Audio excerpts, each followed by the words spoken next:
Yeah, so when you, if someone's in my major, the CS major, your first year or two are pretty much set because you have to take certain lower division classes, which are prereqs for all the upper division classes. And so I ended up taking like, introduction to programming and then data structures and, those kind of introduction level classes. And once I got to second year and third year, I could then start diversifying in terms of courses because I had gotten all the prerequisites. And then once you have that option, you have options between like networking, and you have options between like lower level like stuff like assembly classes, compiler classes, or operating systems, and then obviously like AI classes and that kind of stuff. There's a lot of like different classes you can take once you've crossed that upper division like threshold. For me personally, I started doing like research slightly early on, and I was already pretty familiar with different like areas within CS. So I was kind of already like I kind of knew which way I was headed. But then once I started doing research, it kind of like gave me even more like reassurance that that was something I was really interested in. So UCSD also started a new data science department and new facilities.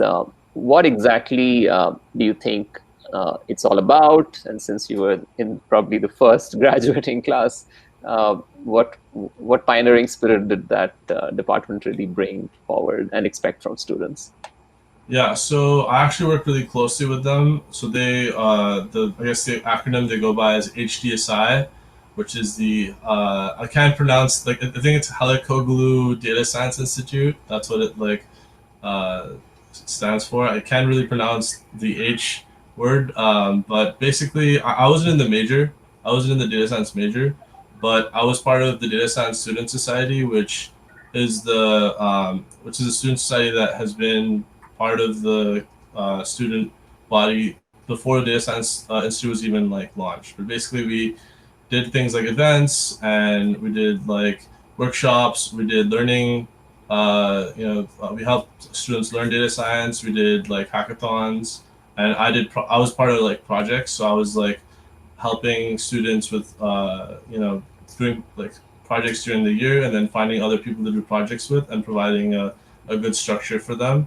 But basically, HSI came up I think a year ago or a year and a half ago, and they introduced the data science major for the first time. A lot of people switched to data science because they weren't able to get into the CS major because it's so hard to get into the CS major there. So everyone's transitioned to data science.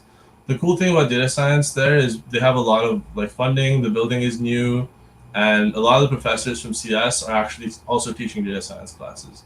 So in terms of Fantastic. like faculty, like it's really really good. And I actually met with the director of HDSI, and he's doing a great job of like helping support students with scholarships and like research track, and even supporting our student organization. Like we got a lot of support from them.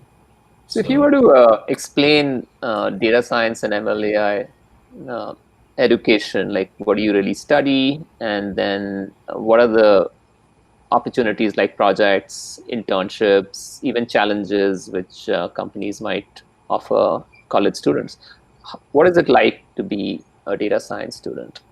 yeah. So I think it's definitely picking up a lot more now. Like data science wasn't really a big thing like 3, 4 years ago, but recently it's been picking up a lot, both in universities and in like industry.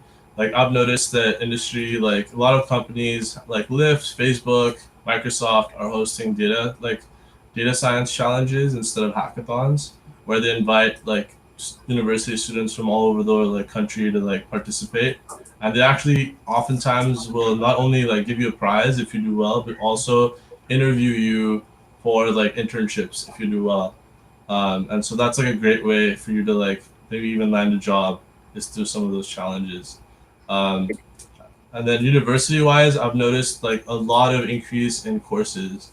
Especially like because they introduced the Data Science Institute, all of the data science classes, although somewhat some of them are kind of similar to CS classes, but the upper division data science classes like cover a lot of really cool like stuff like data visualization and data pipelining, and like how do you get to the part where you start doing like analysis of machine learning. Like that's also part of data science, and I wish I could take more of those classes, but I didn't really have time because I was graduating, but it's really awesome to see that. Yeah. It's fascinating to know that a large school can also make sort of career education a good focus, and many student-run initiatives make that happen. In our previous conversation, we had talked about how learning outside the classroom was a big thing for Yeah, you definitely. at UCSD. So, Yeah. what are the few things that worked for you in terms of people you met, or yeah, how you landed your internships? So, switching gears to more career sort of Mhm. education and career dev. Go Yeah. ahead and I tell us think more about yourself. early in my college career, I think I ended up doing a lot of hackathons because it was just something I had like heard a lot about before. I'd gone to one hackathon before college, and it ended up being really fun. It was, I think it's called Angel Hack, and it happened in Delhi. I went with a few of my friends from high school, and it was awesome because like you have 24, 48 hours to just work on a project with your friends. Like no one can just leave or just say they're busy. Like it's dedicated, you're focused, and you end up learning a new language or a new tool or a new framework, and you use that to like solve real world problems. So I think it's a really awesome concept, and I met a lot of amazing people and learned a lot of new like skills because I went to these things. And because if you do well or if you talk to companies there, they'll probably give you like a business card or contact information which you can then use to follow up, and even like get like land a job. I think in terms of actually landing internships, which I did at Tesla and Facebook and like other companies like Viasat, what really worked for me was the networking aspect. Like I used to think that academics would be like a big thing, but they don't really care as much about grades, or they don't really care as much about like how you're doing in your classes. It's more about what you know, and like who you know, kind of thing.